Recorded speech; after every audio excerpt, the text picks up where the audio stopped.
औज़ुबिल्लाहि मिनश्शैतानिर्रजीम बिस्मिल्लाहिर्रहमानिर्रहीम। खुशामदीद TET exam में बैठने वाले असातिज़ा का मैं मेरे इस वीडियो के दूसरे हिस्से में दिली खैर मक़दम करता हूँ। मौजूद असातिज़ा, हम लोग धात और अधात पढ़ रहे हैं। एक हिस्से का वीडियो मैं अपलोड कर चुका हूँ। मेरे जहन में स्कीम ये है कि ये दूसरा हिस्सा जो बहुत ज़्यादा तवील ना हो, इसको अपलोड कर दूँ और इसके बाद इसी टॉपिक पर सिर्फ सवालात के लिए एक तीसरा वीडियो अपलोड करके इस चैप्टर को कंप्लीट करूं। मैं इस बीच इस चैप्टर के इस लेक्चर के दौरान भी कुछ सवालात जो है तो सैंपल के तौर पर डिस्कस करूंगा। आपसे गुजारिश करता हूं कि इनको नोट करते हुए चलें और अगर कुछ नई चीज़ें आपके सामने आती हैं तो उनको भी नोट करते चलें। आप अपने सवाल बनाएं, मैं फिर ये गुजारिश कर रहा हूँ। चलते हैं सीधा टॉपिक की तरफ। वीडियो हिस्सा दो के बाद हमने शुरू किया था धातें और अधातें, जो जमात हश्तुम की दरसी किताब का 7वां चैप्टर है। इसमें धातों की तबई ख़ुसूसियात, अधातों की तबई ख़ुसूसियात, उसके बाद जो है तो धातों की कीमई ख़ुसूसियात, अधातों की कीमई ख़ुसूसियात, उसके बाद जो है तो धातों और अधातों के इस्तेमाल। तो इसमें से धात क्या है हम लोग पढ़ चुके हैं, धातों की तबई ख़ुसूसियात हम लोग पढ़ चुके हैं, अधात क्या है हम लोग ये पढ़ चुके हैं और उसके बाद अधातों की तबई ख़ुसूसियात भी पढ़ चुके हैं। आज मैं ये 5वां पॉइंट धातों की कीमई ख़ुसूसियात, उसके बाद 6वां पॉइंट अधातों की कीमई ख़ुसूसियात, 7वां धातों और अधातों के इस्तेमाल, ये 3 चीज़ें कवर करने वाला हूँ। तो ध्यान रखें, आज हम लोग पढ़ रहे हैं धातों और अधातों की कीमई ख़ुसूसियात। अहम चीज़ है, जो नॉन साइंस के हैं या साइंस से दूर है उन लोगों को ये चीज़ें किताब में पढ़ने के बाद लगता है कि बहुत मुश्किल है, मगर मेरे अंदाज़ में समझिए, इसको ध्यान से सुनिए। आपको चीज़ें मैं सिंपल करके आपके सामने रखने की कोशिश करूँगा इंशाअल्लाह। चलते हैं सीधे टॉपिक की तरफ, धातों की कीमई ख़ुसूसियात की हीडिंग। और पहली चीज़ है आपके सामने, वो है धातों की इलेक्ट्रॉनिक तश्कील। धातों की इलेक्ट्रॉनिक तश्कील में एक पॉइंट मुझे सिंगल पढ़ाना है। वो पढ़ाने से पहले मैं आपको इलेक्ट्रॉनिक तश्कील के बारे में इस बहाने से, मैं जौहर की साख पर भी एक वीडियो करने वाला हूँ और उस पर भी मैं डिटेल बात करूँगा। वहाँ पर भी इंशाअल्लाह हम चीज़ें आसानी से समझने की कोशिश करेंगे। लेकिन फ़िलहाल यहाँ पर चूँकि पॉइंट है, इसलिए इलेक्ट्रॉनिक तश्कील क्या है ये आपको समझना ज़रूरी है। इलेक्ट्रॉनिक तश्कील के लिए मैंने पॉइंट आपके सामने रखा है, किसी अंसर के जौहर में मौजूद इलेक्ट्रॉन की तक़सीम को इलेक्ट्रॉनिक तश्कील कहते हैं। ये इलेक्ट्रॉनिक तश्कील मतलब अंसर का एक जौहर होता है किसी भी चीज़ का। लोहा अंसर है, सोना अंसर है, कार्बन अंसर है, ऑक्सीजन अंसर है। तो ये जो अनासिर हैं इनका एक मखसूस जौहर रहेगा और उस जौहर में कुछ प्रोटॉन, कुछ इलेक्ट्रॉन, कुछ न्यूट्रॉन, इस तरह के 3 किस्म के ज़र्रात, जिसको हम जौहर के बुनियादी ज़र्रात कहते हैं, वो ज़र्रात पाए जाते हैं। ये ज़र्रात प्रोटॉन और न्यूट्रॉन तो जौहर के मरकज़े के अंदर बीच में रहेंगे, लेकिन इलेक्ट्रॉन उनके आसपास गर्दिश करते हैं। तो इलेक्ट्रॉन एक जगह पर गर्दिश नहीं करते, ध्यान रखिएगा। वो अलग अलग खौल में, अलग अलग मदारों में गर्दिश करते हैं। अलग अलग मदारों में गर्दिश करेंगे। कुछ इलेक्ट्रॉन जो न्यूक्लियस है उसका मरकज़ा है, मरकज़े के एकदम करीब गर्दिश करते हैं, कुछ उनसे थोड़ा दूर। तो जिस लेवल पर, इसको हम एनर्जी लेवल या तवानाई की सतह कहते हैं, उस हिसाब से ये गर्दिश करते हैं। और वो गर्दिश करने की तरतीब कि कौन से जौहर में कितने इलेक्ट्रॉन हैं, उनकी तक़सीम कैसी है, पहले एनर्जी लेवल यानी पहला खौल, या जिसको हम पहला मदार या पहला ऑर्बिट या पहला शेल भी कहेंगे हम, तो उनमें ये किस तरह से रोटेट करते हैं, किस तरह से गर्दिश करते हैं। यहाँ पर मैंने लिखा एक पॉइंट जो आपको याद आने के लिए कि इलेक्ट्रॉन की जो गर्दिश होती है वो 4 खौल में हम इसको डिवाइड करते हैं। पहला खौल जो जौहर के सबसे करीब रहेगा, तो जौहर के करीब सबसे जो पहला खौल है उसको हम कहेंगे पहला खौल, या के शेल भी नाम, KLMN नाम देते हैं पहले, दूसरे, तीसरे, चौथे को। यहाँ सवाल आ सकता है, इसलिए ये भी चीज़ें आपने नोट करनी चाहिए। तो पहला खौल जिसमें ज़्यादा से ज़्यादा 2 इलेक्ट्रॉन, यानी उसमें 1 हो सकता है या 2 हो सकते हैं। दूसरे में 8, दूसरा खौल अगर है तो 8, तीसरे में ज़्यादा से ज़्यादा 18 और चौथे में ज़्यादा से ज़्यादा 32। मगर पहले में 2, दूसरे में 8, तीसरे में 18, चौथे में 32। मगर अगर आखिर है तो आखिरी खौल में कभी भी 8 से ज़्यादा इलेक्ट्रॉन नहीं समा सकते। ये इलेक्ट्रॉनिक तक़सीम में आपको सिर्फ इतनी चीज़ें जहन में रखनी है। पहला खौल कौन सा, जौहर के एकदम न्यूक्लियस के जौहर के मरकज़े के करीब का वाला पहला खौल, ऊपर से पहला नहीं। मैं फिगर पे आने वाला हूँ, मैं वहाँ पर भी ये चीज़ें एक्सप्लेन करूँगा। तो 2, 8, 18, 32, मगर आखिरी खौल अगर है तो ज़्यादा से ज़्यादा उसमें 8 इलेक्ट्रॉन समा सकते हैं। आखिरी खौल जो रहेगा, पहला, दूसरा या तीसरा, याद रखिए 9 के लेवल तक की, 8 के लेवल तक की हम लोग बात कर रहे हैं। यहाँ पर हम आपको बोलते हैं आखिरी खौल को गिरफ्ती मदार कहा जाता है। आखिरी एक खौल जिसमें अपनी गुंजाइश से कम इलेक्ट्रॉन। दूसरा है 8 होना चाहिए, 7 है, 6 है, 5 है, 4 है, 3 है, 2 है, 1 है, कुछ भी हो। तो ये खौल बैरूनी खौल गिरफ्ती खौल कहलाएगा। मतलब इसमें के इलेक्ट्रॉन आ जा सकते हैं, उस वास्ते इसको गिरफ्ती खौल कहते हैं हम लोग, और उसमें 8 से ज़्यादा इलेक्ट्रॉन नहीं होते। चलते हैं धातों के इलेक्ट्रॉनिक तकसीम की तरफ कि धातों की इलेक्ट्रॉनिक तकसीम कैसी रहेगी। तो धातों की एक तरह की हम डेफिनेशन के तौर पर इसको इस्तेमाल करते हैं कि धातें वो अनासिर है जिनके आखिरी खौल में 1 या 2 या 3 इलेक्ट्रॉन हो सकते हैं। अब यहाँ पर आपको और एक चीज़ समझनी है। आखिरी खौल में मैंने आपको अभी बताया, वो पॉइंट जानबूझकर मैंने आपके सामने वाज़ेह किया कि किसी भी खौल में आखिरी खौल अगर है तो उसमें 8 से ज़्यादा इलेक्ट्रॉन नहीं हो सकते। इसका मतलब आखिरी खौल में 1 या 2 या 3 या 4 या 5 या 6 या 7 या 8 इलेक्ट्रॉन हो सकते हैं। धातुओं की खुसूसियत यह है कि इनके आखिरी खौल में 1 होगा, 2 होंगे या 3 होंगे। अगर ये 3 है तो हम इलेक्ट्रॉनिक तश्कील देखकर ही बता सकते हैं कि ये धातें हैं।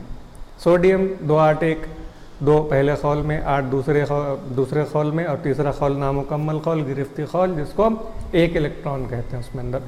तो उसकी गिरफ्त भी 1 होती है आखिरी खौल में 1 इलेक्ट्रॉन होने की वजह से। मैं गिरफ्त पर अभी नहीं जाऊंगा, लेकिन 1 या 2 या 3 इलेक्ट्रॉन वाले, पहला खौल हो, दूसरा हो, तीसरा हो, कुछ भी नहीं, आखिरी में इलेक्ट्रॉन कितने हैं, 1, 2, 3 हैं, तो आंख बंद करके हम कह सकते हैं कि ये धातें हैं। तो आखिरी खौल में 1 या 2, 3 इलेक्ट्रॉन। सोडियम की एग्जांपल मैंने स्क्रीन पर आपके सामने रखी हुई है, और उसकी इलेक्ट्रॉनिक तश्कील 2, 8, 1, आखिरी खौल में 1 इलेक्ट्रॉन, इसलिए सोडियम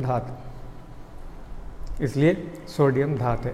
फिर उसके बाद एक मैंने उसका ये सोडियम का जौहर आपके सामने रखा हुआ है। अब यहाँ पर आप गौर से देखिए, मैं इसको थोड़ा सा जूम कर देता हूँ आपके लिए कि ये सोडियम का एक खौल है। इसमें ये जो बीच में नज़र आ रहा है आपको, ये इसका मरकज़ा है। मरकज़ा मतलब इसमें प्रोटॉन और न्यूट्रॉन इसके अंदर होते हैं और इलेक्ट्रॉन इसके आसपास गर्दिश करते हैं। तो ये देखिए, ये पहला खौल मुकम्मल तौर पर अपनी गुंजाइश के हिसाब से भरा हुआ, आपकी नज़र खौल पर होनी चाहिए। तो ये मुकम्मल तौर पर अपनी गुंजाइश के लिहाज से भरा हुआ 2 इलेक्ट्रॉन। दूसरे में 1, 2, 3, 4, 5, 6, 7, 8, दूसरा खौल भी मुकम्मल भरा हुआ है, इसमें 8 इलेक्ट्रॉन है। तीसरा खौल जिसमें ज़्यादा से ज़्यादा 18 हो सकते हैं, और अगर आखिरी है तो 8। यहाँ पर ये आखिरी है तो इसमें 8 आने चाहिए, लेकिन 1 ही आया है। इसका मतलब ये सोडियम ऐसा अंसर है, ऐसा एलिमेंट है जिसके 3 खौल हैं। तीसरे खौल में, आखिरी खौल में इसके 1 इलेक्ट्रॉन है, इसलिए सोडियम धात है। क्या सोडियम धात है इसलिए इसके आखिरी खौल में 1 इलेक्ट्रॉन है। अल्फाज का हेर फेर कुछ भी हो, लेकिन ये सोडियम का खौल रहेगा। उम्मीद है कि आपको समझ में आ गया होगा इलेक्ट्रॉनिक तश्कील। इसके बाद चलते हैं हम लोग आगे के पॉइंट की तरफ। दूसरा जो मैंने मिसाल रखा हुआ है कि सवाल यहाँ पर है, आपको मैं बीच बीच में सवाल बता रहा हूँ, फिर एक सवालात के लिए इंशाल्लाह अलग से वीडियो भी करेंगे हम लोग। इंशाल्लाह मैं इतवार तक अपलोड कर दूँगा। तो झैल में कौन सा आंसर धात है, और आपको एक के भी नाम दिए हुए नहीं हैं, आपको इस तरह से नाम दिए हुए हैं। समझिए कि पहला जिसके इलेक्ट्रॉनिक तश्कील 2, 8, दूसरा जिसके इलेक्ट्रॉनिक तश्कील 2, 8, 1, तीसरा जिसके इलेक्ट्रॉनिक तश्कील 2, 6, और चौथा समझिए कि दूसरी इलेक्ट्रॉनिक तश्कील 2, 7, इस तरह की कोई उसकी जो इलेक्ट्रॉनिक तश्कील है। तो ये इस तरह का अरेंजमेंट अगर है तो आपको पहचानना होगा कि पहले खौल आखिरी खौल में 1 इलेक्ट्रॉन, सिर्फ एक ही मिसाल में, आपको इसका नाम भी नहीं मालूम, सिर्फ आपने इलेक्ट्रॉनिक तश्कील देखकर ही इसको वाज़ेह कर दिया है। तो ये सवाल आ सकता है। इसको बहुत डिफ़िकल्टी लेवल ज़्यादा का मानते हैं वो लोग जो साइंस नहीं पढ़ते हैं, इसलिए प्लीज़ आखिरी खौल में 1, 2, 3 इलेक्ट्रॉन आ जाएँ तो ये क्लियर है कि वो धात है। उसी तरह अधात के लिए सवाल अगर हम बनाना चाहें तो इस तरह का सवाल बनेगा कि कौन सा आंसर अधात है, इलेक्ट्रॉनिक तश्कील देखकर पहचानिए। इसमें पहले में 2 है, नहीं, दूसरे में 2, 8, 1, ये भी नहीं, तीसरे में 2, 8, 7, ये इसका जवाब है, ये क्लोरीन की इलेक्ट्रॉनिक तश्कील है। चौथा 2, 1, ये भी जवाब नहीं होगा। मैंने अब आपको एक चीज़ सिखा दी, सवालात की एक टाइप सिखा दी कि अगर आपके सामने इलेक्ट्रॉनिक तश्कील रखी गई है तो आप उसको देखकर किसी आंसर के धात या अधात होने की पहचान किस तरह से करेंगे। चलते हैं आगे। बहुत ज़्यादा स्पीड भी नहीं बढ़नी चाहिए, लेकिन वीडियो की तवालत भी नहीं होना चाहिए। उसके बाद दूसरी खसूसियत दी हुई धातों की कीमें खसूसियत पहली हो गई, 1 या 2 या 3 इलेक्ट्रॉन होते हैं। दूसरा आयन की तैयारी। आयन का मतलब क्या, वो मैं यहाँ वाज़े करने की कोशिश करूँगा आपको कि यहाँ पे पहले एक जुमला बुक में जो लिखा हुआ है वो धातें अपने गिरफ्ती मदार से, गिरफ्ती मदार आखिरी खौल नामुकम्मल खौल गुंजाइश से कम इलेक्ट्रॉन रखने वाला, उससे इलेक्ट्रॉन मनफी बरक़ीबार वाले ज़र्रात खोकर मुस्बत आयन बनाती हैं। जुमला जहन में रखिए, मैं इसका एक्सप्लेनेशन कर रहा हूँ, आपके जहन में बैठना चाहिए, रटने की ज़रूरत नहीं है। जो धातें होंगी ये अपने आखिरी खौल में जो इलेक्ट्रॉन है, फॉर एग्जांपल सोडियम 281 था तो वो एक इलेक्ट्रॉन दूसरे को दे देगी। अब सोडियम में पहले 11 प्रोटॉन थे, उसके बाद 11 इलेक्ट्रॉन थे। प्रोटॉन और इलेक्ट्रॉन मुस्बत और मनफी दोनों मसावी थे, मगर अब एक इलेक्ट्रॉन कम हो गया। एक इलेक्ट्रॉन कम हो गया मतलब एक मनफी बरक़ीबार कम हो गया। एक मनफी बरक़ीबार कम हो गया मतलब एक मुस्बत ज़्यादा हो गया। तो सोडियम जब एक इलेक्ट्रॉन खोता है तो वो एक मुस्बत ज़्यादा वाला जौहर हो जाता है, और जौहर का जो बैलेंस था, जो पहले कुदरती बैलेंस था मुस्बत और मनफी दोनों बरक़ीबार उसके एक जैसे होने चाहिए, वो बिगड़ गया। अब वो नॉर्मल मोतदिल नहीं रहा, इसलिए जो है तो सोडियम में एक बरक़ीबार कम, दूसरा बढ़ जाएगा, मतलब मुस्बत बढ़ेगा और सोडियम मुस्बत आयन बनाएगा। मैं फिर कह रहा हूँ कि धातों में आखिरी में 1, 2, 3 जो इलेक्ट्रॉन होते हैं वो खो देते हैं। खोने से मनफी बरक़ीबार कम होगा, मुस्बत बरक़ीबार खुद ब खुद बढ़ जाएगा, और बढ़ने की वजह से वो मुस्बत ज़र्रे की तरह अमल करेंगे। वो मुस्बत ज़र्रा मुस्बत आयन कहलाता है। यहाँ पर मैंने बुक के अंदर जो रखा हुआ वो एग्जाम्पल रखी हुई है। अब इसको लिखते कैसे हैं, पढ़ते कैसे हैं, देखिए ये सोडियम Na, उसके नीचे 281 मतलब उसके इलेक्ट्रॉनी तश्कील। उसके बाद जब सोडियम इलेक्ट्रॉन खोता है तो ये तीर का निशान, सोडियम प्लस, यहाँ पर ये मुस्बत बरक़ीबार, यहाँ पर पहले कुछ भी नहीं था, प्लस 1 इलेक्ट्रॉन। इलेक्ट्रॉन अगर कोई अंसर खोता है तो उसे ये मसावत, मतलब ये जो तीर की निशानात है, ये हमारा साइंस की मसावियत के अमल है, की अलामत है। तो मसावियत की अलामत के बाद लिखते हैं। जानबूझकर इसलिए बोल रहा हूँ कि अधातों में उल्टा होगा, सोडियम की जगह पर एक अधात का नाम होगा, प्लस इलेक्ट्रॉन लिखा हुआ रहेगा। तो सोडियम एक इलेक्ट्रॉन खोता है, इसलिए यहाँ पर नोट कीजिए एक मुस्बत। मैग्नीशियम में 2 इलेक्ट्रॉन होते हैं, ये 2 इलेक्ट्रॉन खोता है, इसलिए इस पर 2 इलेक्ट्रॉन जाने की वजह से 2 मुस्बत। आपको यहाँ और एक चीज़ समझ में आ गई होगी, यहाँ पर भी सवाल बनता है कि मैग्नीशियम अगर अपने 2 इलेक्ट्रॉन खो दे तो बनने वाला आयन डैश होगा। क्या होगा, तो मैग्नीशियम ऊपर 2 प्लस प्लस लगे हुए होने चाहिए। वहाँ पर आपको खाली मैग्नीशियम लिखा हुआ दे सकते हैं हम, magnesium 1 plus, magnesium 2 plus, magnesium 3 plus. सवाल लिखिए, अपना सवाल बनाइए, वीडियो को पॉज कीजिए, अपना सवाल बनाइए। ये अगर इस तरह की तरबियत आपकी चलती है तो फिर इंशाल्लाह आप टीईटी में बहुत आसानी से मार्क्स लेंगे, और आगे भी अगर आप टीचर बनते हैं तो साइंस पढ़ने में आपको मज़ा आएगा। एल्यूमिनियम ऐसा आंसर है जिसके आखिरी खौल में 3 इलेक्ट्रॉन है, ये 3 इलेक्ट्रॉन खो देता है, इसलिए एल्यूमिनियम ट्राई पॉजिटिव, मतलब ये 3 मुस्बत बरक़ीबार वाला एल्यूमिनियम का मुस्बत आयन। तो ये सोडियम प्लस लिखा हुआ सोडियम मुस्बत आयन, मैग्नीशियम प्लस प्लस लिखा हुआ ये मैग्नीशियम का मुस्बत आयन, ये एल्यूमिनियम 3 बार प्लस ट्राई प्लस लिखा हुआ ये इसका मुस्बत आयन। तो धातें इलेक्ट्रॉन खोकर मुस्बत आयन बनाती हैं। चलिए उसके बाद आगे चलते हैं। आयन की तैयारी में मैंने और एक चीज़ रखी हुई, सोडियम धात है और क्लोरीन अधात है। अब मैंने यहाँ पर इलेक्ट्रॉनिक तश्कील दोनों की समझाई हुई है कि आयन जब बनते हैं तो एक्चुअली क्या होता है। तो आम नमक हम खाते हैं सोडियम क्लोराइड, वो सोडियम क्लोराइड बनता कैसे, नमक तो रोज़ खाते हैं, अब बिना नमक के अगर खाना है तो हम लोग खाने को धुतकार देते हैं, कह रहे उसमें नमक नहीं है। लेकिन नमक बनता कैसे, साइंस के स्टूडेंट होने की हैसियत से आपको समझ में आना चाहिए। तो नमक बनता ऐसे कि सोडियम 281 और क्लोरीन 287, एक सोडियम एक क्लोरीन दोनों एक दूसरे के साथ मिलेंगे। मैं आगे की फिगर रखने से पहले यहीं पर आपको समझाता हूँ कि सोडियम धात है, इसलिए अपना ये एक इलेक्ट्रॉन क्लोरीन को दे देगा।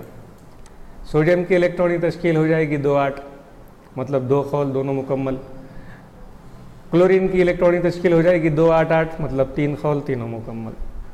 अब आपको ये भी समझ में आ जाएगा कि जब कीमा अमल मुकम्मल होता है तो आखिरी खौल पूरे भर जाते हैं, चाहे इलेक्ट्रॉन देने पड़े चाहे इलेक्ट्रॉन लेने पड़े। यहाँ पर एक इलेक्ट्रॉन देता है, एक इलेक्ट्रॉन लेता है। तो सोडियम इलेक्ट्रॉन खोकर मुस्बत आयन बनाता है, क्लोरीन इलेक्ट्रॉन हासिल करके मनफी आयन बनाता है, और जो बनेगा उसकी जो फिगर होती है वो फिगर इस तरह से होगी। ये सोडियम 281 वाला, ये क्लोरीन 287 वाला, ये सोडियम ने अपना एक इलेक्ट्रॉन यहाँ पर का ये एक इलेक्ट्रॉन निकाल कर क्लोरीन को दे दिया। अब क्लोरीन में गिनिए आप तो आखिर में 1 2 3 4 5 6 7 8 इलेक्ट्रॉन दिखेंगे और सोडियम का जो आखिरी एक खौल था वो खौल गायब हो जाएगा, 2 8 इसके इलेक्ट्रॉन की तश्कील हो जाएगी। इस तरह एक मुस्बत आयन, एक मनफी आयन, मुस्बत और मनफी अपोजिट मुतजाद बरक़ी बार वाली चीज़ें हैं, कुदरती तौर पर एक दूसरे की तरफ कशिश करती हैं। कॉम्पिटिटिव एग्ज़ाम्स की तैयारी में कैसे करेंगे? अगर समझो आप ये पढ़ रहे हैं समझिए और आप क्रिएटिव माइंड अगर आपका है, आप अच्छे मूड में पढ़ रहे हैं, एग्ज़ाम के दबाव नहीं पढ़ रहे, तो आपको समझना पड़ेगा दुनिया में सिर्फ 3 ही उसूल है जिनकी वजह से चीज़ें एक दूसरे की तरफ कशिश करती हैं। एक अपोजिट इलेक्ट्रिक चार्जेस, मतलब मुस्बत और मनफी एक दूसरे को कशिश करते हैं, मुतजाद बरक़ी बार जिसको हम कहेंगे। दूसरा, ज़मीन अपनी तरफ चीज़ों को कशिश करती है, सकली कशिश कहेंगे, सकली क़ुव्वत कहेंगे, तो बरक़ी क़ुव्वत, सकली क़ुव्वत। और तीसरा है मक़नातीसी क़ुव्वत, magnet, iron, nickel and cobalt, लोहा, निकल और कोबाल्ट को अपनी तरफ कशिश कर सकता है। दुनिया में अट्रैक्शन रिपल्शन के इन 3 के अलावा आपको चौथा प्रिंसिपल नहीं मिलेगा, लगा लीजिए कहीं पर भी। कॉम्पिटिटिव एग्ज़ाम में सवाल की तैयारी नहीं करते, सवाल के टाइप की तैयारी करते हैं। इसलिए ये चीज़ें जहन में रखते चलिए। लगा तो आप वीडियो पॉज करके चीज़ों को नोट करें, अपने सवाल खुद ब खुद बनाना शुरू करें। मैं बार बार ये चीज़ कहता हूँ, तभी जाकर आप इसको फ्लाइंग कलर से इसमें कामयाबी हासिल कर सकते हैं। चलते हैं फिर उसके बाद नेक्स्ट पॉइंट, ऑक्सीजन के साथ तामुल। हमारे धातों की खसूसियात पढ़ रहे हैं हम लोग। पहला हो गया 1 या 2 या 3 इलेक्ट्रॉन होते हैं। दूसरा हो गया मुस्बत आयन बनाती हैं धातें। तीसरा ऑक्सीजन के साथ तामुल। अब धातें ऑक्सीजन के साथ तामुल करती हैं क्या? तो दुनिया में जितनी भी चीज़ें हैं जो ऑक्सीजन के साथ अमल करती हैं, सब नहीं करती। जो ऑक्सीजन के साथ अमल करती हैं वो जब करेंगी तो उनके साथ उनका ऑक्साइड बनेगा, इसलिए मैंने यहाँ पर लिखा हुआ है, तो वो मुतल्लिक़ा ऑक्साइड तैयार करते हैं। अब धात अमल करेगी क्या? तो धात भी अमल करेगी तो वही होगा मुतल्लिक़ा ऑक्साइड। अधात में भी यही बोलने वाला हूँ मैं, आपको पहले से समझना चाहिए कि धातें भी अगर ऑक्सीजन के साथ अमल करते हैं तो उनके ऑक्साइड बनाती हैं। तो आपको सवाल होगा धातें ऑक्सीजन के साथ अमल करके डैश तैयार करती हैं, कार्बोनेट, क्लोराइड, ऑक्साइड, फ्लोराइड, इस तरह के हम 4 ऑप्शन देंगे, आपको उसमें से ऑक्साइड निकालना पड़ेगा। ये इस तरह का आसान काम है। फिर धातों के ऑक्साइड असासी खासियत रखते हैं। बुक में 8 का ये चैप्टर पॉइंट दिया हुआ है, इसलिए मैंने यहाँ पर रखा हुआ है कि चीज़ें या तो तेज़ाबी होंगी या असासी होंगी या मोतदिल होंगी। तो धातों के ऑक्साइड जो होंगे वो असासी खासियत रखते हैं, इनको पानी में हल कर दें तो ये असास बनाते हैं।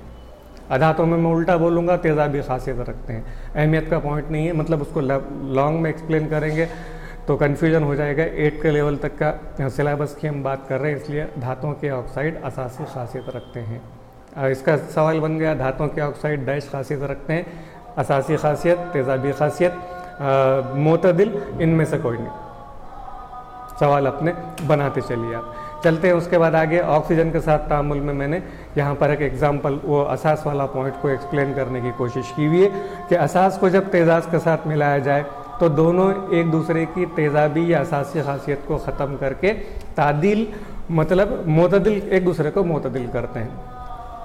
किसी भी एसिड है, खाना बहुत ज़्यादा खाने के बाद एसिडिटी अगर बढ़ जाए तो लोग पान खाते हैं। क्यों? पान में कैल्शियम हाइड्रोक्साइड मतलब बेस होगा, वो असास होगी, आपके पेट में बनने वाले तेज़ाब को वो कम करती है और कम करने के बाद जो है तो वो तेज़ाबी खासियत को मोतदिल कर सकती है। जब भी दोनों एक दूसरे के साथ अमल करेंगे तो होने वाला अमल अमल तादील कहलाएगा। अमल तादील के नतीजे में हमेशा मुतल्लिक़ा नमक और पानी बनते हैं। फॉर एग्ज़ाम्पल समझिए, ये यहाँ पर इस तरह की बुक में दिया हुआ पॉइंट है, इसलिए मुझे इसके ऊपर बात करनी कि धातों के ऑक्साइड मतलब असासी होते हैं, तेज़ाबी होंगे, असास के साथ मिलाइए, नमक और पानी बनना शुरू होते हैं। चलती हैं इसके बाद आगे की तरफ हम धातों का तेज़ाब के साथ अमल। धातें सिर्फ हल्का तेज़ाब के साथ अमल करती हैं और हाइड्रोजन गैस तैयार करती हैं। ये पॉइंट अगर यहाँ पर बच्चों को समझा दिया आपने, पहला क्या था,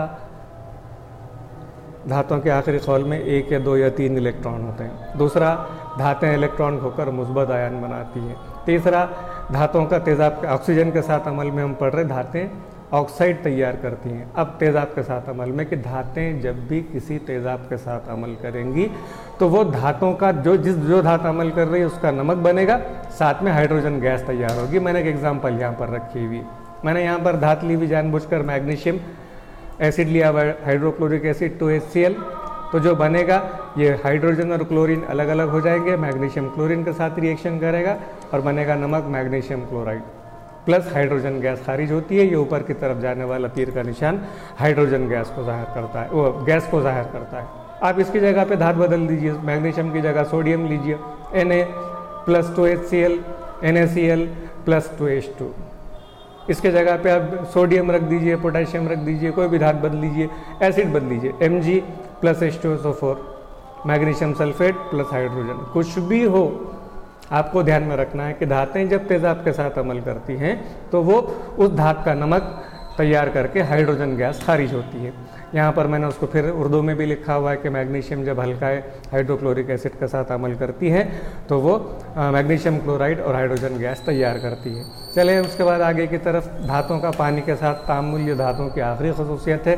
कुछ धातें पानी के साथ अमल करके हाइड्रोजन गैस बनाती हैं, कुछ धातें, मतलब हर धात पानी के साथ अमल नहीं करती। यहाँ पे स्पेसिफिक इक्वेशन भी आपको दी हुई नहीं, लेकिन बुक में पॉइंट है इसलिए मुझे यहाँ पर रखना है उसको। कुछ धातें सर्द पानी के साथ अमल करेंगी, कुछ गर्म पानी के साथ अमल करेंगी, कुछ जो तो कमरे के दर्जे हरारत पर भी अमल करती हैं। और हर धात का पानी के साथ तामुल करने की जो रफ्तार है, उसकी जो शरह है वो अलग अलग होती है। इतना ही बुक में दिया हुआ है, आप इतना ही प्रिपेयर करेंगे, इससे ज़्यादा तफसील में जाने की कोशिश ना करें। चलिए इसके बाद चलते हैं हम लोग अधातों की कीमियाई खुसूसियात। अब धातों में हमने पहले देखा था इलेक्ट्रॉनिक तश्कील, 1 या 2 या 3 इलेक्ट्रॉन, यहाँ पर 4 से 7 इलेक्ट्रॉन होते हैं। आखिरी कॉल में 4, 5, 6, 7 इलेक्ट्रॉन इनके हो सकते हैं, तो अधात मान लीजिएगा। सवाल कैसे बनता है आपको मैं ऊपर बता चुका हूँ। एग्जाम्पल मैंने रखी हुई, नाइट्रोजन इलेक्ट्रॉनिक तश्कील 2, 5, मतलब आखिरी कॉल में 5 इलेक्ट्रॉन। ऑक्सीजन आखिरी कॉल में 6 इलेक्ट्रॉन। क्लोरीन 2, 8, 7, मतलब आखिरी कॉल में 7 इलेक्ट्रॉन। आप कहीं ये तो नहीं भूल गए ये 2, 8, 7 क्या है?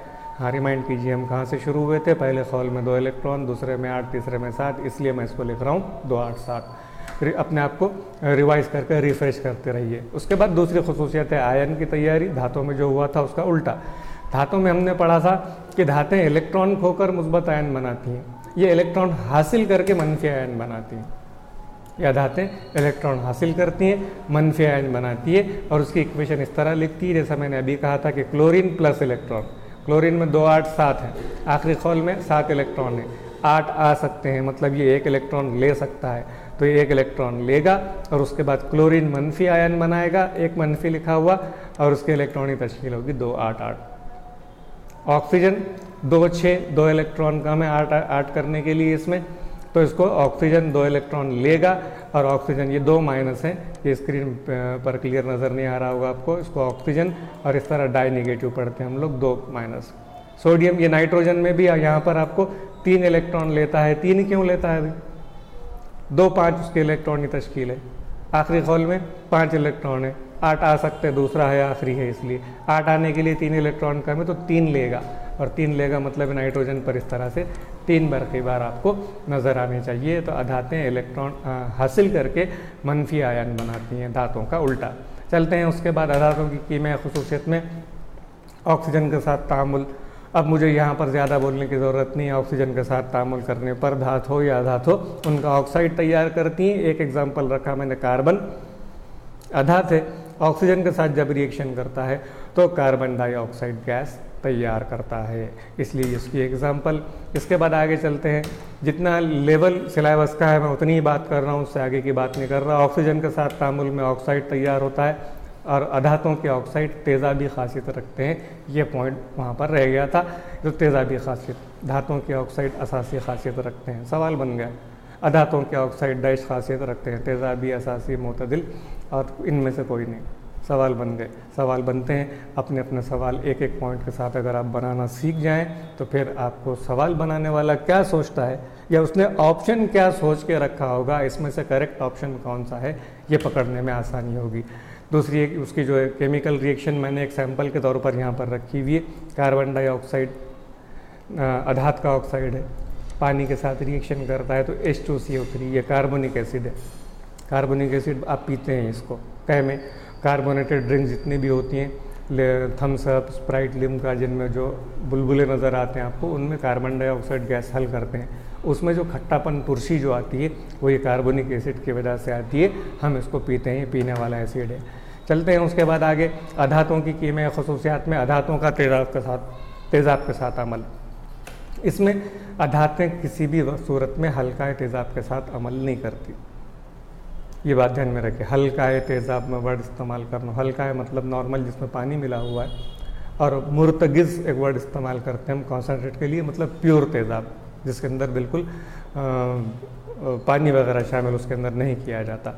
अब उसके बाद धातों अधातों के इस्तेमाल में एक पॉइंट यहाँ पर आया, रईस धातें। रईस धातें तो मैंने माफ़ी के साथ कि कुछ टीचर्स को पढ़ाते सुना हुआ, सोना चांदी रईस धात हैं, क्यों बहुत महंगे होते हैं इसलिए नहीं। रईस धातें मतलब वो धातें जिन पर आमतौर पर जो दूसरी धातों पर हवा की पानी, भाप, नमी, हवा के अंदर की गैसें, हरारत, ऐसी जो नॉर्मल टेम्परेचर एटमॉस्फेयर के अंदर पाई जाने वाली चीज़ें हैं, वो अगर धातों पर असर करती हैं तो वो रईस नहीं है। सोना चांदी तांबा इस तरह की कुछ धातें हैं, सोना चांदी प्लेटिनियम रुबिडियम इस तरह की कुछ धातें होती हैं जिनके ऊपर माहौल के इन चीज़ों का कोई असर नहीं होता, इसलिए उनको रईस धातें, मतलब वो किसी के साथ केमिकल रिएक्शन नहीं करती। पानी मिल गया नो प्रॉब्लम, रिएक्शन नहीं करेंगी। ऑक्सीजन मिल गया नो प्रॉब्लम, रिएक्शन नहीं करेंगी, इसलिए रईस धातें हैं। सोना चांदी रईस धातें हैं, इसीलिए तो अम्मी के जेवर, बेटी के जेवर उसकी बेटी पहनते हैं, लेकिन फिर भी वो सलामत रहते, जंग लग के तो सड़ के ख़राब नहीं होते। ज़्यादा से ज़्यादा आप उसको लीमू के तेज़ाब के पानी में डाल के धो दीजिए, फिर से नए हो जाते हैं। तो सोना चांदी प्लेटिनम पैलेडियम रोडियम इस तरह की कुछ ये धातों की एग्जाम्पल हैं। ऑड वन आउट में अगर मुतफ़र्रिक़ अलग कीजिए में ये प्लेटिनम पैलेडियम रोडियम इस तरह के अल्फाज आ जाए तो समझ जाना रईस धात हैं। इसके ऊपर दो किस्म का सवाल बनाइए, एक जिसमें इनमें से एक डालिए रईस धात, बाकी की दूसरी धातें डालिए। एक ये तीनों डालिए प्लेटिनियम पैलेडियम रोडियम, और उसके साथ दूसरी कोई एक नॉर्मल धात सोडियम, इनके जैसा नाम वाली सोडियम मिला दीजिए, कन्फ्यूज़न हो जाएगा। तो फिर सोडियम अलग हो जाएगा, क्यों तो वो आम धात है, ये रईस धातें होती हैं। फिर उसके बाद इसके साथ और एक पॉइंट है कि इनके इस्तेमाल कहाँ होते हैं। तो ये रईस धातें सोना चांदी प्लेटिनम ये जो होती हैं, ये इनका इस्तेमाल जेवरात बनाने में, सोने और चांदी के जेवरात बनते हैं, प्लेटिनम के जेवरात नहीं बनते। प्लेटिनम सर्जन जो होते हैं, सर्जन के नाइफ में इलेक्ट्रिक नाइफ होती है, उनकी छोटी सी नस काटनी, वहाँ पर वो प्लेटिनम का इस्तेमाल करते हैं। वो दवाओं में तो चांदी का इस्तेमाल हम लोगों ने पढ़ा हुआ है, सोने का इस्तेमाल दवाओं में पढ़ा हुआ है, ये हम चीज़ें इस्तेमाल करते हैं। तमगे मेडल, अभी नीरज चोपड़ा ने हिंदुस्तान का नाम रोशन कर दिया, एक गोल्ड मेडल के लिए हमारी 125 करोड़ की आबादी तरस रही थी। मेडल सोने से बनते हैं, चांदी से बनते हैं, कांसे से बनते हैं, लेकिन यहाँ पर रईस धातों से तमगे बनते हैं। वो इलेक्ट्रॉनिक इक्विपमेंट्स, बरक़ी आलात, बरक़ी पुर्जे वगैरह में भी इन रईस धातों का इस्तेमाल होता है। चलिए इसके आगे चलते हैं। रईस धातों के इस्तेमाल के बाद सोने का खालिसपन। सोना एक्चुअली जो प्योर होता है उसकी खासियत ये होती है लोहे की तरह, बिल्कुल लोहा अगर प्योर है तो वो सॉफ्ट होता है, नरम होता है। कौन सा वाला, जिसको हम मोड़ते हैं सलाखों को घर के काम करते वक्त, मोड़ने तोड़ने वाला जो लोहा है वो लोहा खालिस होता है। उसी तरह रिलेशन में याद रखिए कि सोना भी खालिस अगर होगा तो नरम होगा, और उसकी जो पैमाइश करते हैं हम कैरेट बोलते हैं उसको, 24 कैरेट 22 कैरेट, तो उर्दू में उसके लिए सही लफ्ज़ खैरात है, जो बुक में भी लिखा हुआ नहीं, मैंने जानबूझकर उर्दू का ये वर्ड जिंदा करने के लिए यहाँ पर लिखा है। तो अगर 100% खालिस सोना है, प्योर खालिस प्योर गोल्ड अगर है तो उसको बोलते हैं हम लोग 24 कैरेट, और ये मुलायम रहेगा। आप इसको ठोक ठोक के इसका बड़ा पत्ता बनाने वाले, 1 ग्राम का 2 ग्राम की बड़ी कुछ जेवर बनाने वाले हैं आप, तो टूट जाएगा। तो फिर क्या करना पड़ेगा, इसमें कुछ मिलाते हैं। तो हम जो जेवर लेते हैं, जेवर बनाते वक्त इसमें जो सुनार होते हैं, जेवर जो जरगर जिसको बोलते हैं उर्दू में सही लफ्ज़ सुनार के लिए, वो उसमें तांबा या चांदी की मिलावट करते हैं। कितना, अगर सोना 22 कैरेट हो जाए तो उसमें 91.2% इतना ही गोल्ड रहेगा। मतलब अगर आपने 10 ग्राम लिए समझिए, तो 10 ग्राम में से 9.2 ग्राम सोना होता है, 0.8 ग्राम उसके अंदर तांबा होता है। सोनार आपसे पैसे पूरे 10 ग्राम सोने के लेता है, क्यों, और उसके साथ प्लस मजदूरी, मेकिंग चार्जेस के नाम पर वो भी लिए जाते हैं। तो ये इस तरह की चीज़ें भी है। तो 100% खालिस सोना डैश कैरेट होता है का सवाल आप अपना बनाइए। ये मुलायम होता है, ज़ेवरात में इस्तेमाल होता है, इस तरह की चीज़ें। इसके साथ हम वीडियो के अख्ताम की तरफ चल रहे हैं। ताकुल या फरसूदगी, या इसको इंग्लिश में कोरोजन भी हम लोग कहते हैं, कि जब नमी होती है हवा की तो धातों पर हवा के अंदर जो गैसें हैं वो गैसें अमल करती हैं, गैसों के अमल के नतीजे में धातुओं की ऊपरी सतह सड़ने गलने लगती है, जिसको जीज, फरसुदगी या ताकुल कहते हैं, जिससे धातुओं की जीज होती है। ये पॉइंट आपके सामने है। अब इससे क्या होगा, तो जीज को बचाने के लिए आपको क्या करना पड़ेगा, तो मुतअद्दिद तरीक़े हैं। धातु की ऊपरी सतह को हवा या नमी ना लगने पाए, वार्निश मारिए, पेंट मारिए, कुछ भी ऐसा कीजिए, ग्रीस लगा के रखिए, ऑयल लगा कर रखिए कि इनका ताल्लुक़ हवा के साथ ना होने पाए। तो इस तरह के तरीक़ों का यहाँ पर जिक्र नहीं है, लेकिन कॉमन सेंस वाली बात है, जब भी इसका जिक्र आएगा तो आपको ये चीज़ें सामने आना पड़ेगी। अब मुख्तलिफ धातुओं पर फरसुदगी का असर में ये एक इम्पॉर्टेंट पॉइंट है, इस पर 3-4 सवाल यहाँ पर बन सकते हैं। इंशाल्लाह मैं अगले वीडियो में इस पर भी सवाल बना के आपका सामने रखूँगा। तो मैंने यहाँ पर टेबल बनाया हुआ है कि धातु कौन सी है, धातु पर कौन सी गैस हवा की अमल करती है, उसका असर क्या होता है। तो लोहा है, लोहे पर हवा की ऑक्सीजन गैस, हवा के अंदर जो ऑक्सीजन जिसमें हम सांस लेते हैं, ये अमल करती है और उसकी वजह से धातु पर सुर्खी माइल तह, मतलब जंग जिसको हम कहते हैं, वो तह बन जाती है, वो लोहे का ऑक्साइड होता है। तांबा है, तांबे पर ऑक्सीजन अमल नहीं करती, तांबे पर हवा की कार्बन डाइऑक्साइड गैस अमल करती है और अमल करने के बाद तांबे के ऊपर जो हरे रंग की तह चढ़ती है वो तांबे का रहेगा, वो तांबे का जंग कहलाएगा। चांदी है, चांदी पर हाइड्रोजन सल्फाइड गैस अगर हवा में मौजूद है तो वो गैस अमल करके चांदी के ऊपर स्याह रंग का एक गिलाफ बनाती है। ये 3 सवाल आपके यहाँ पर सामने, 3 के मैं इसके 6-9 सवाल बना सकता हूँ। तो ये सवाल बनने हैं, इंशाल्लाह आप भी बनाइए। अगले वीडियो में मैं भी बनाने की कोशिश करके आपके सामने रखूँगा। तो पहला वीडियो समझने वाले लोगों से ज़्यादा इसका सवाल पर बात करने वालों के मेरे को रिक्वेस्ट आई कि सर सवाल जवाब बनाइए, समझाने की ज़रूरत नहीं। मेरे समझ में वो साइंस का तरीक़ा नहीं आता, मैं फिर भी आपकी फरमाइश पूरी करने की कोशिश करूँगा। चलिए आखिरी पॉइंट, मखलूत धातु किसे कहते हैं, तो बुक में उसकी लैंग्वेज लिखी हुई है। 2 या ज़ायद धातों, मतलब 2 धातें हो सकती हैं या धातों और अधातों, एक धातु एक अधातु के मुतजानिस हम जिस, बुक की लैंग्वेज है इसलिए मुझे यहाँ पे लिखना ज़रूरी है कि मुतजानिस मतलब हम जिस मतलब दोनों एक जान हो जाना। दोनों को देखने के बाद आपने अलग ये नहीं पहचान सकना, तो उसको हम बोलेंगे हम जिन्स हो गए, और नहीं तो अलग अलग होंगे। तो इनका जो आमेज़ा होगा, मतलब आपने या तो 2 धातें मिलाई हुई है या एक धातु एक अधातु मिलाई हुई, इसको मखलूत धातु कहते हैं। मखलूत धातु में तांबा और जस्त मिलाकर पीतल बनता है। वीडियो नंबर 1 पे मैंने बोला था पीतल की बात में बाद में करूँगा। हो सकता है जिनको मालूम ना हो, जहन में वो लोग बोल रहे होंगे सर ने पीतल को धातु में शामिल क्यों नहीं करे, तो उसका जवाब यहाँ पर है कि पीतल मखलूत है, एक्चुअली ये तांबा है, इसमें कुछ मकदार में जस्त मिलाते हैं। जस्त मिलाने के बाद पीतल बनता है। पीतल चमकदार है, गूंजदार है, घंटियाँ इसकी बनती हैं, चमकदार होने की वजह से मूर्तियाँ, तमगे, तोहरे, इस तरह की चीज़ें इससे बनती हैं। फिर तांबा और सीसा मिलकर कांसा तैयार करते हैं, लेड जिसको हम कहते हैं। तो ये तांबा और कॉपर और लेड मिलाकर हम कांसा तैयार करते हैं। उसके बाद लोहा और कार्बन मिलकर स्टेनलेस स्टील बनाते हैं। घर में जो बर्तन है आपके, स्टेनलेस स्टील की प्लेट, चम्मच जो होते हैं, तो इनको ये बने लोहे के होते हैं, लेकिन मकनातीस की तरफ कशिश नहीं करते। क्यों? तो आपने उसमें कार्बन मिलाया हुआ है। कार्बन मिलाने की वजह से उनकी खुसूसियात बदल गई, केमिकल रिएक्शन होने की वजह से। फिर वो अब लोहा नहीं रहे, न धड़ कार्बन भी नहीं रहे, दोनों मिलाकर बन गई स्टेनलेस, लेस जंग ना लगने वाली, स्टेनलेस जंग ना लगने वाला लोहा। वरना लोहा अगर होता उसमें कार्बन नहीं मिला कि वो प्लेट में आप खाना खा रहे और टीवी देखते देखते खाना खा रहे, इधर खाने को जंग लग गया या तेज़ाब के साथ अमल हो गया। ना ये तेज़ाब के साथ अमल करती है स्टेनलेस स्टील की प्लेट, ना ये हवा की झींच के साथ अमल करती है। इस तरह ये चैप्टर हमारा यहीं पर मुकम्मल होता है। मैं आपसे गुजारिश कर रहा हूँ कि पॉज कीजिए वीडियो को, पॉइंट समझिए, अपना सवाल बनाइए, फिर ज़िंदगी भर आपको इन चीज़ों को पढ़ना नहीं पड़ेगा। नुकात को 1 से 2 बार करके समझ लीजिए, 2 बार वीडियो देख लें आप थोड़ा थोड़ा रोक कर, तो आपको, मुझे यकीन है कि सारी चीज़ें समझ में आ जाएंगी। मैं यहाँ पर अपना ये वीडियो मुकम्मल कर रहा हूँ। अगले वीडियो के साथ बहुत जल्द आपसे मुलाकात होगी। अल्लाह ने के बाद।